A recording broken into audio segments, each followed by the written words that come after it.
एक बार अपनी समस्याओं पर विचार करने के लिए बहुत सारे खरगोश एक स्थान पर इकट्ठा हुए। एक खरगोश ने कहा, हम सभी जीवों से अधिक सुंदर हैं। हमें खूंखार जानवर, पशु पक्षियों से हमेशा अपनी जान का खतरा बना रहता है। हमसे कोई भी नहीं डरता, लेकिन हम सबसे डरते हैं।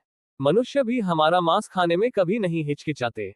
हमें अपने जीवन का पल पल खतरा बना रहता है। दूसरे खरगोश ने कहा, हाथी तो हमारा मांस नहीं खाते, लेकिन उनका शरीर इतना बड़ा है कि सैकड़ों खरगोश भाई हाथी के पैरों के नीचे कुचल कर मर जाते हैं।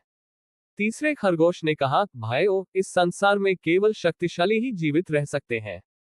हम जैसे दुर्बल और छोटे जीवों का इस संसार में रहना बहुत मुश्किल है। मेरे विचार से तो हमारी समस्या का कोई समाधान नहीं है।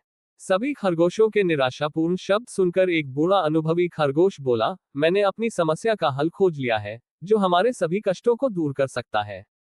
हम सबको एक साथ नदी में कूदकर आत्महत्या कर लेनी चाहिए। मौत को गले लगाकर हम सारे दुखों से मुक्ति पा सकते हैं। बूढ़े खरगोश की बात सभी खरगोशों को बहुत पसंद आई। वे सब इकट्ठा होकर आत्महत्या करने के लिए एक नदी के किनारे चले गए।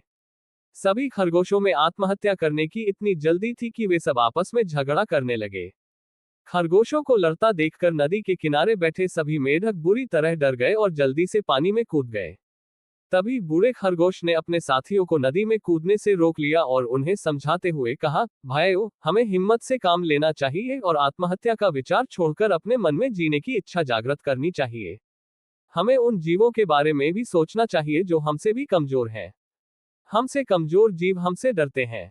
इस संसार में हर प्राणी अपने से बड़े और शक्तिशाली से डरता है। इसीलिए तो कहते हैं कि शेर पर सवा शेर।